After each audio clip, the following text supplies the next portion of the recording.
Hi everybody, and welcome to today's hot topic video on my Waves of Communication page. My name is Marcy Melzer, and I am an intuitive speech and language pathologist, and I help parents teach their late talking children how to use the words they need to share their wisdom with the world. Today's hot topic video is all about autism diagnosis in late talking children.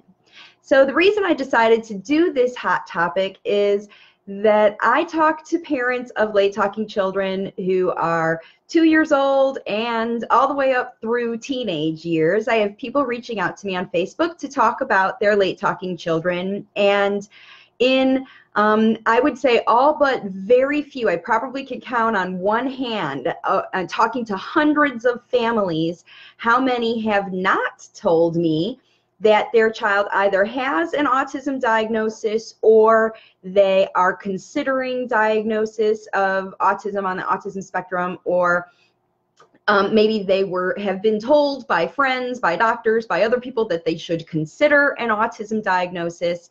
And it's very, very common. So I decided that I would do a hot topic video today to explain to you some things that give you some ideas, I guess, more than anything, about for you to think about when you're in this process of autism diagnosis.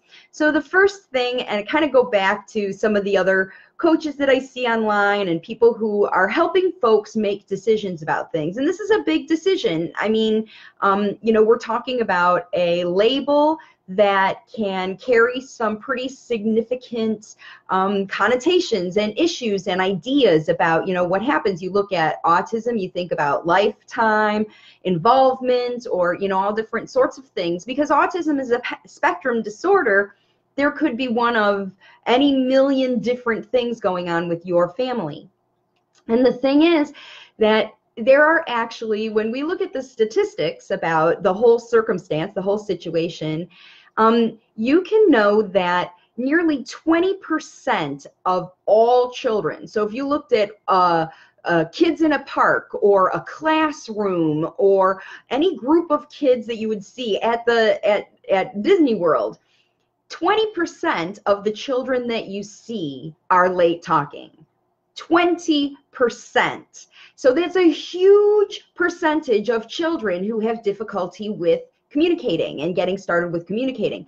So you can understand how so many of those kids might be receiving a diagnosis of autism, because that late talking in that 20% of children is caused by many different things.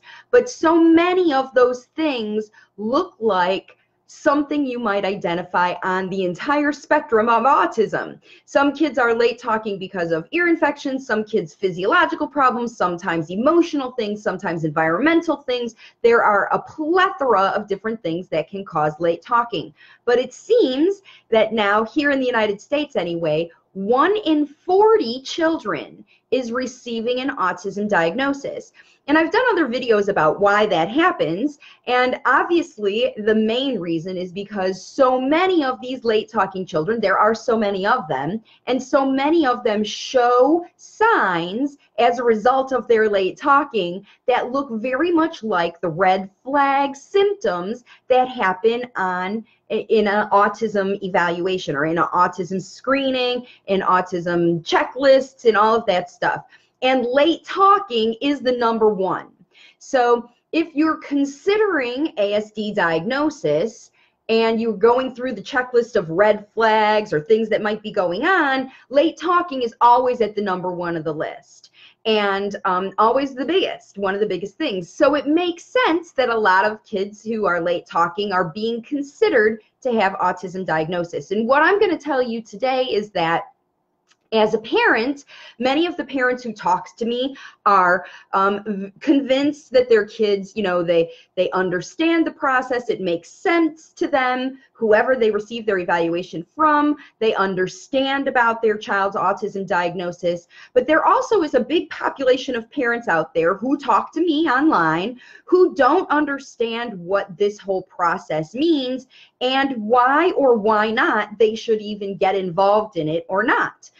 So what I have done here is I put down some questions, 6 questions that you might ask yourself wherever you are in the process, if you've already received a diagnosis, if you're considering it or not. And the first question is, it's all about understanding why, right? Why do we do anything? Why should we get an autism diagnosis for our child? And so here are some things for you to consider wherever you are in the process. And the first thing is, what do you want to know, and what would an autism diagnosis tell you? So most parents go to get a diagnosis because they want to know what's going on with their child. They want to know why their child is having these symptoms that they're observing at home, including late talking. So why is their child late talking? Well, maybe he's autistic, or maybe there are one of the many of them 100 other reasons that could be potentially causing your child. So why do you need an autism diagnosis, right? And what is it going to tell you? So typically in an autism diagnosis, you're going to receive the notification whether or not your child is on the spectrum, and then they'll give you a level. And that level is based on how much assistance your child needs. They're a level 1 or a level 3. Level 3 means they need lots of assistance. Level 1 means that they are more on the mild end and they don't need as much help. Now, that help is for communication, for behavior, for regulation, for sensory needs, all the different things that they need help for, right? That's what you're, potentially going, right? Why do you go to get any diagnosis? Why do you go to take your child to any doctor or any whatever? You want to get help, right? You want help for them. You want to know what's going on and what they're going to do to get help. And in an autism diagnosis, all you're going to get is a label, yes or no, your child's on the spectrum, and if your child is on the spectrum, at what level they are, period. That's all an autism diagnosis is going to give you. So, then you think, all right, well, what do we do now?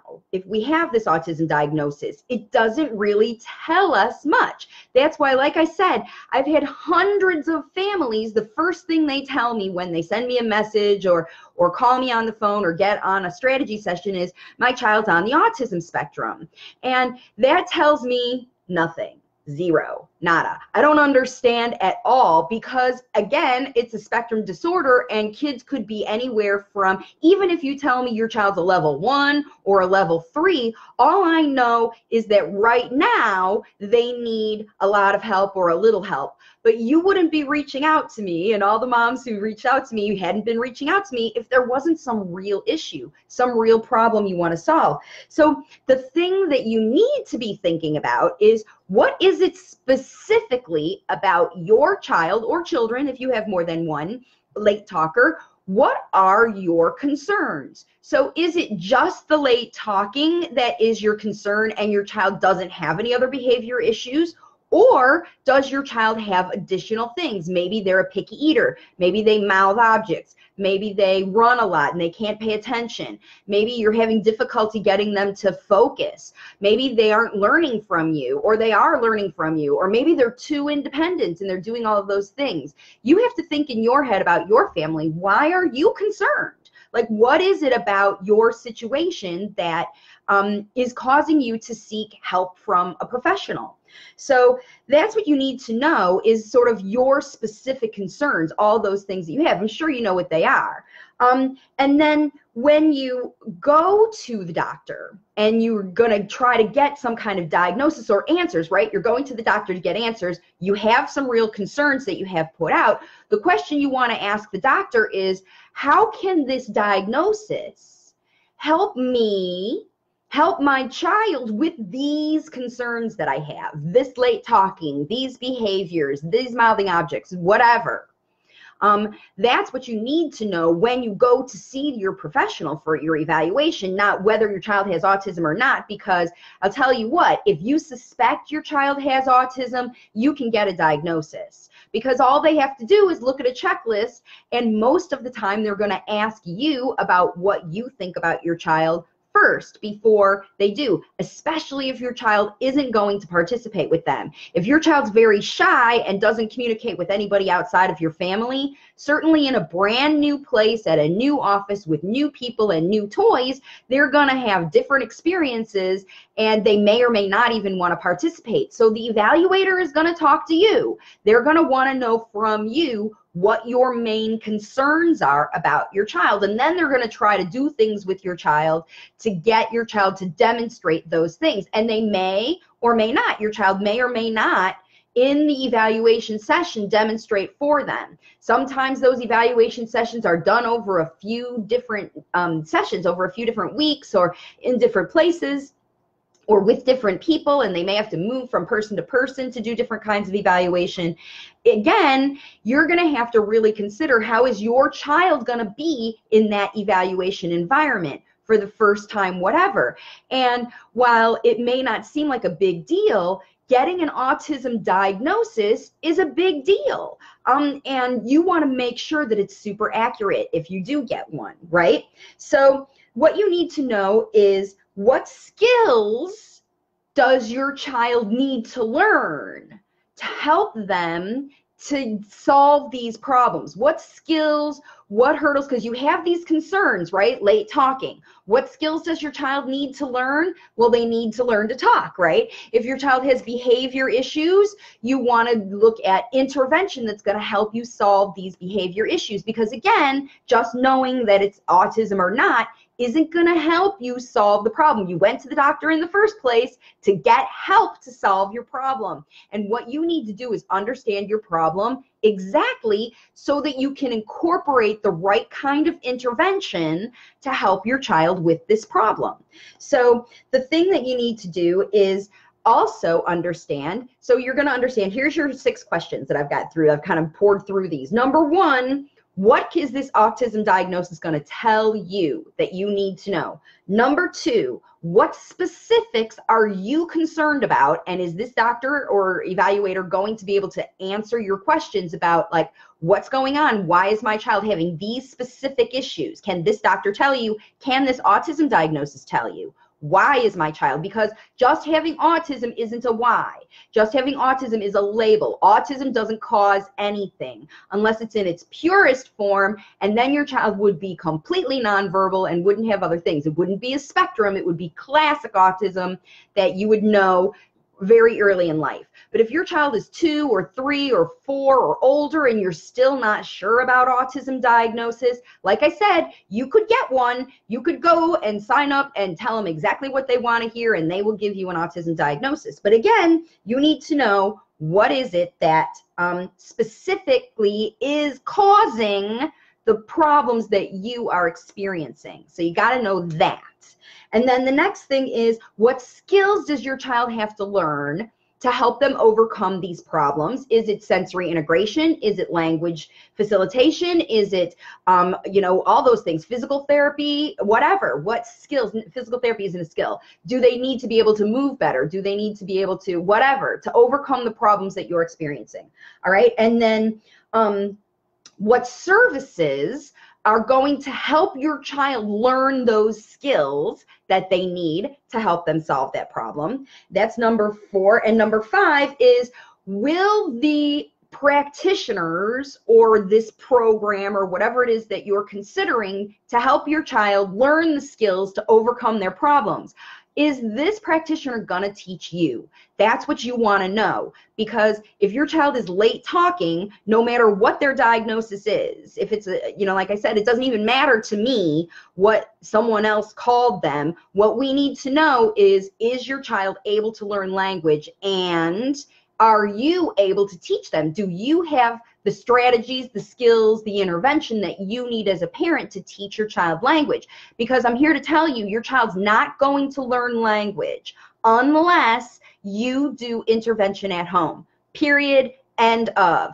If your child is only going to therapy and you aren't doing any concentrated, focused language facilitation in your home while you're getting them dressed, while you're feeding them, while you're doing all the things you do, riding in the car, going to the park, if you're not facilitating language yourself as a parent, then you're missing all those opportunities to be able to teach your child, because language facilitation at home is not about the same kinds of things as it is in therapy. You don't sit and do flashcards or drills or that kind of stuff. That's not how kids learn from parents. Kids learn from parents at the right time, in the moment, while you're doing the things that you learn in life. And so is this evaluation going to lead you toward understanding what's going on with your child and what you as a parent can do to help solve the problems that you as a family are experiencing? And that's what's the most important. And I'm here to tell you that an autism diagnosis isn't going to do it for you. It's a different kind of evaluation. It's more in-depth evaluation. All right, so the last thing I'm going to tell you about before I jump off this video today is I'm going to give you a few pros about getting an autism diagnosis, and then I'm going to give you a few cons and what might be a problem if you already have an autism diagnosis, or if you decide to get one, or if you end up getting one. So the pros are, number one, you're going to have, I have a couple actually here. So you might have access to services. So if you have an autism diagnosis, there are schools, there are programs, there are things like that that are only available to families if your child has an autism diagnosis. So obviously, if you don't have an autism diagnosis, you're not going to get those. So a pro of getting an autism diagnosis is you have accessibility to those programs. All right. The next thing is that you might have access to funding. So here in Florida, I know we have a scholarship that's available to families for kids if their child has an autism diagnosis. If you go on to any of your autism support pages, or if you Google autism scholarships, there may be funding available for you to pay for services to help you help your child. So again, I said help you help your child. So sometimes kids get ABA therapy paid for with these scholarships. That's more child-centered, or hippotherapy or music therapy or anything like that. But I actually have had parents use that scholarship to pay for my services and learn themselves how to become their child's language facilitator. So if you do have an autism diagnosis, perhaps in your state, there are autism scholarship funds that are available to you. Google autism scholarship in your state and see if there are things that you can apply for. I have a mom in Texas who's got a whole armload of scholarships that she's applying for, because in her home finances, she doesn't have money for my program, but she's going to get the scholarship money. And parents have used, I've already had 2 or 3 parents in my program use autism scholarship money to pay for their training and empowerment, speech therapy consultation services. All right, excuse my nose.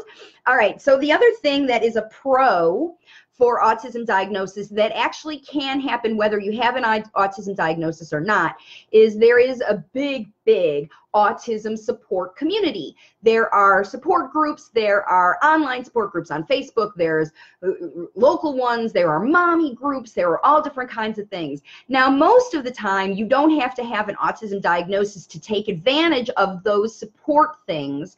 And if you're considering autism or it's on your radar at all, I highly recommend you jump on some of those pages and talk to other parents who are in your same situation, because that's a good thing about having sort of a commonality with other parents, is that you can communicate with them. They're going through similar things. Their children are in similar kinds of therapies, and you go through those similar things. And it's very helpful for parents to communicate to other parents who are in their same journey, in their same period of life, right? Excuse me. All right, so then I wanted to tell you about a couple cons. So if you are considering autism diagnosis and you think like, okay, this is what my next step is, we're going to pay the money, we're going to get our diagnosis. Here are a few cons. Here are a few reasons you might want to reconsider, okay?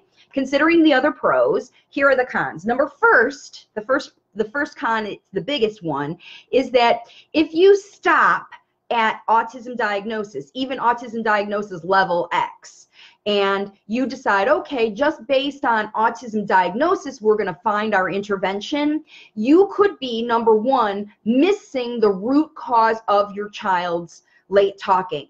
So here's a good example. I have a mom in my program in Canada who has a little girl who's late talking, and she immediately thought it was autism. They went and they did that, and then they started to do behavior training and all different kinds of other stuff. And they realized after her child calmed down and she started to do some language facilitation and do some more digging, they realized that her daughter not only had a tongue tie that had been gone unclipped, undiagnosed, and untreated, she also had really poor vision, and they had to get glasses. And when she got glasses, she got more language. And when she got her tongue tie taken care of, she got more language. But there were all the things that were going on in the meantime while she couldn't see. She was, older than 4 years old when diagnosed with this vision problem.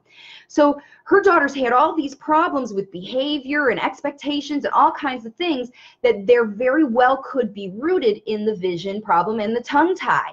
And because her mom at first was very focused on just autism intervention, behavioral intervention, and things like that, they actually missed those physiological problems that had caused her late talking. And now that she has had those things repaired, her progress is lightning fast, and she's making amazing progress. So if you just stop with, when I ask parents, why do you think your child is late talking, and they give me the answer, well, he has autism, again, doesn't really tell you why your child is late talking, because autism is such a spectrum disorder, you need to do more digging and figure out why.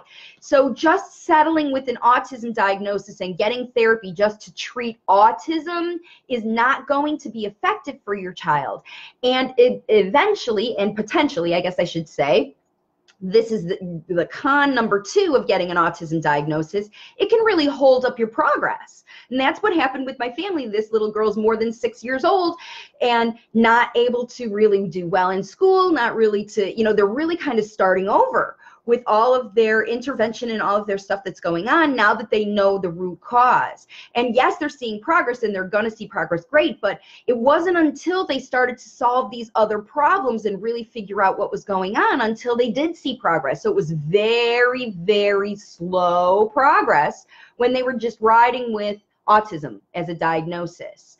So don't let it be that far. If you do get a diagnosis, don't let it be that far. And you could delay the progress in your child because you're not doing enough investigation, and you might be doing the wrong kind of intervention. And that's the third con. So number 1 recommendation, so 1 in 40 kids are being diagnosed with autism, and they're all of them being recommended to enroll their kid in ABA therapy, because that's what the number 1 intervention method is across the world, because there's numbers behind it, because kids are making improvement in ABA. Now, is ABA terrible for all kids? No. Some kids really need behavior training. But the other problem that happens with ABA, and that has happened with a number of families, in fact, probably the majority of the families who are in my program have told me that ABA actually caused their child to have more symptoms that looked like autism than they did before they started the intervention. Okay? So it's really, really important for you when you go ahead and get your autism diagnosis. If you do, the con is autism diagnosis means autism therapy. And if your child's autism was caused by something different than another child's autism, then the intervention shouldn't be the same, right? It should be exactly what intervention your child needs. It should be customized for your child. And the only way that it can be 100% customized is if you do it. So the thing is, you can go to therapy, OT, speech therapy, ABA therapy, all the therapies, hippotherapy, riding horses, music therapy, motor therapy, drumming, all kinds of fabulous interventions out there to work with kids who have autism diagnosis. So there's all these choices of intervention.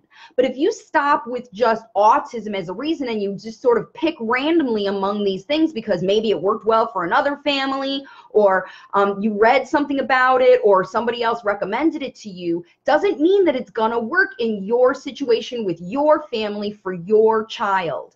So whatever recommendation is given to you based on autism diagnosis, it's very, very important for you as a parent to have that resonate with you, make you feel good about it, and make sure, like I said, that number 5 point, you get training to help your child overcome the problems that you're experiencing in your house. And if the therapist or the program or the doctor, whoever you see about autism diagnosis, is not giving you the specific things you need to help you teach your child, then you need to keep looking.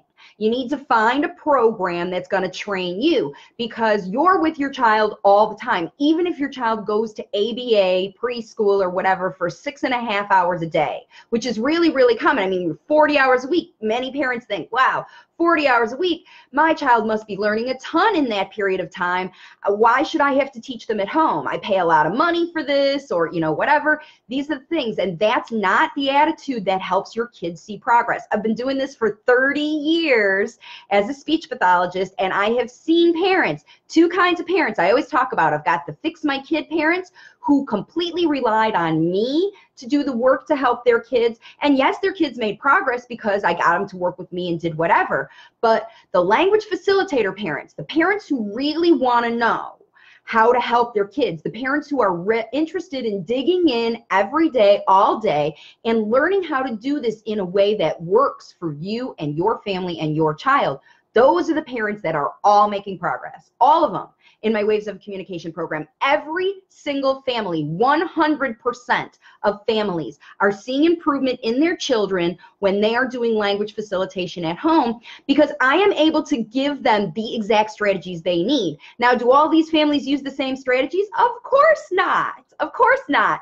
Some families have one child who's 3 years old. Some families have 5 kids who are ages from 2 through teenagers and older. Some people are blended families. Some parents are separate. Some are single moms. Some are working full-time. Some are home full-time. Some are school full-time. Some are homeschooling.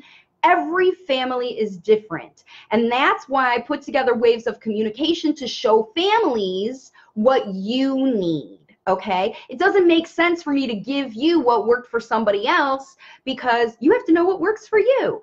And that's how you can help your child. Because I'll tell you what, unless you do, it's not going to happen. Those Fix My Kid moms, they go through therapy. So if you're in therapy and you're not seeing progress, then you really need to get with your therapists and get them training you. And if they don't know how and you want to learn how, that's when you need to contact me, because that's what I do. I gave up working with kids altogether. In fact, I just today put all of my therapy materials onto a truck that went away to a sale. So there's no more therapy materials in my house, just a few little things that I have to keep forever and to show you guys. But I completely gave up working with children, because when I coach parents and the parents understand what to do, the kids are making progress so much faster, so much faster. It's blowing my mind. It's blowing their minds.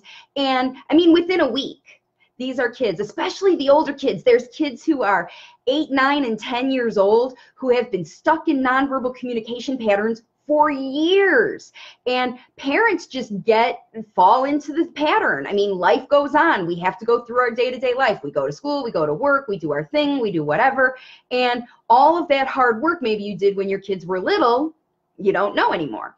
So you need to get strategies to be able to get back to it and teach your child. And the older kids who already have been listening to language for 8, 9, 10 years, those kids are making amazing fast progress within the first week, starting to use words naturally, because parents who do natural language facilitation show their kids how to do that. And that's what I do in my program.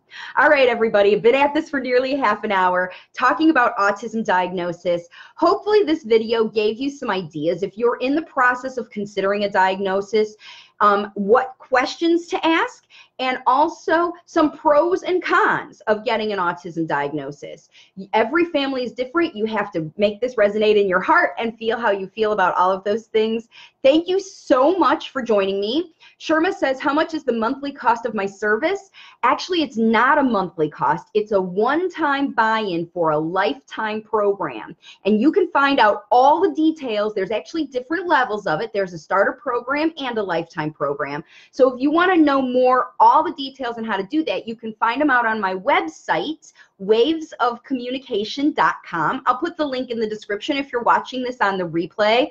There's a page on there that has program details, and it tells you all about how Waves of Communication works, how what you get for your investment, and you know, the kinds of improvement that you can see. There's also the criteria for the kids that are important.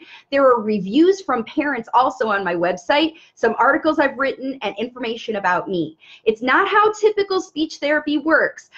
I literally figured this out for myself after working for 30 years in the field, in schools, hospitals, orphanages, working with people from 0 to 100. And I found out that the best progress by far has happened this past year since I started working with families online. And all you need to do to work with me in my program is be able to be online, be able to be on the internet, send me video of your child, answer questions, and join on net meetings so that you can get trained. And the parents in my program are equipped and empowered as parents, not to be every kid's speech therapist, but to be your kid's speech therapist. You will know how to teach them how to go from where they are now, scripted words, nonverbal language, pushing you around, grunting, crying, tantrums, all that, into natural verbal speech at your child's best ability, because families in my program continually see improvement. Sometimes we see fast improvement, sometimes we see little improvement, because every day is not the same, but improvement happens in this all the same. Progress, consistently moving. And then because it's a lifetime program, a lot of parents get started and they work really hard right away, and then they get good at it. They learn how to do this language facilitate. They become language facilitators. They do it every day in their life. They get going. They do it while they're driving in the car. They do it without even thinking. And then something happens to change. Like maybe your child starts talking. Maybe it's hard to understand them. Maybe you have 2 kids and you're working with both of them. Maybe you're going to a new school. Maybe you're moving to a new place. Maybe you're having a new baby. All of these things happen that change your life. And remember what I said at the beginning of this video, lots of different things cause communication issues, environmental issues, social issues, anxiety, regulation, all of those things can cause speech and language delay. And I've been working at it long enough to be able to tell you what's going on with your kiddo. That's the intuitive part, is where I'm able to figure out where the blockages are and give you the strategies you need to overcome those blockages. So the stuff that's frustrating you, why won't he do this? What is this going on? Why is all this screaming? Why won't he work with me? Why won't he talk when I ask him to? All those questions I can answer for you. But every family is different, so why he's not talking to you might be different from you and your neighbor. So that's why it works out that way. And every family who joins my program has to talk to me first. Like, you can't just spend money and sign up for this. You have to get with me and talk with me, because I have to make sure that you are down for the job. Like, you are ready to dig in and help your child, because I don't work with Fix My Kid parents. I only work with parents who are ready to become language facilitators, to get equipped, to get empowered, and to get real spoken verbal language. We don't work with iPad systems. We don't work with PECs. We don't work with sign language. We work with talking in waves of communication.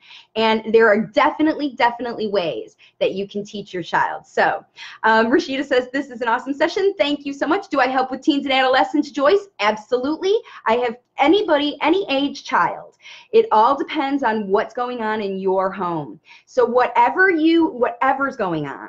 You know, if your child's been in therapy forever, maybe it's time for a change. If your child's been in school forever, maybe it's time for a change. Maybe it's time that you at home pick up the gauntlet and help your child learn to use their words, their verbal language. If your child's babbling, if your child's using echolalia, if they're using words that don't mean the right things, or if they're using words when they're on their own and then whenever they want something, they wait for you to prompt them.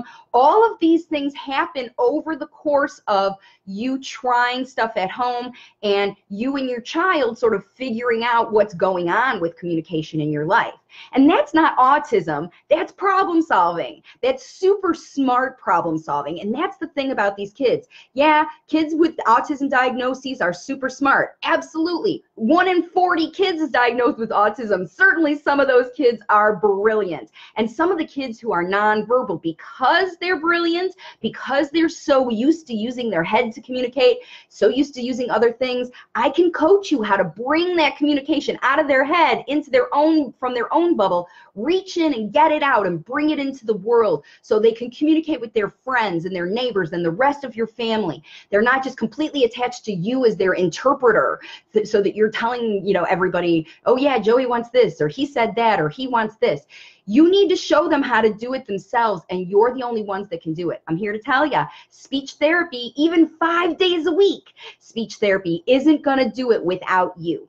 So if you want to become a language facilitator parent and you want to help your child, now is the time. The longer you wait, the longer you stay stuck in these nonverbal communication tantrums, echolalia, blah, blah, blah, blah, blah. Unless you make a change, you stay where you are. And that's what I help parents do. Make this change in a way that is super easy and super fun.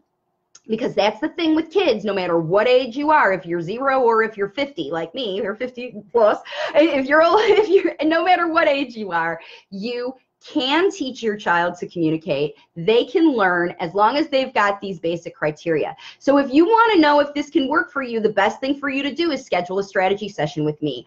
All of that is available on my website, wavesofcommunication.com. There's a free class, there's the program page, details page, there's all different kinds of things so you can find out, because that's the only way you're going to know is if you have a speech pathologist tell you this is what's going on in your house, this is what you're doing, this is what your kids are doing, and these are the strategies now that you need to do moving forward to move out of what I call point A, the place we are right now. It's just like losing weight. It's just like learning anything. You start where you are, and you have to move bit by bit into the next level, and then the next level, and the next level, and the next level, and the next level. And that's how it goes with all the families in my Waves of Communication program. So, all right, everybody. Thanks for your questions. Thanks for joining me, everybody. Is there any way for SLP to learn more about training parents? Well, Freud, that is a very good thing. If you are interested in communicating with me more about learning that, send me a private message, because perhaps you can, learn more about how I figured out this whole process, and perhaps you yourself are better at it than you think. So it's just, it all depends on where you work. It all depends on your circumstance. So there's lots and lots of different ways. Let's see. Any more questions? A lot of thanks. Thanks so much for joining me, everybody. Listen, if you're watching this on YouTube, all my videos are on YouTube. If this is the first time you're watching me, I have more than 100 videos on my YouTube channel that are just like this, me talking to parents. Some of them have Q&As with other parents. Some of them have demos about how to do language facilitation. So check out my YouTube channel, more than 100 videos. If you're watching me on YouTube, thank you so much. Please hit the like button on this video right now if you're watching me. Give me a like, thumbs up. Give me a subscribe if you're watching on YouTube, because then you'll always be able to see all the videos that I upload. Okay, everybody, I'm going to get off of here now. Thank you so much for joining me today, for all your likes, shares, and subscribes, and I will see you all on my next live video.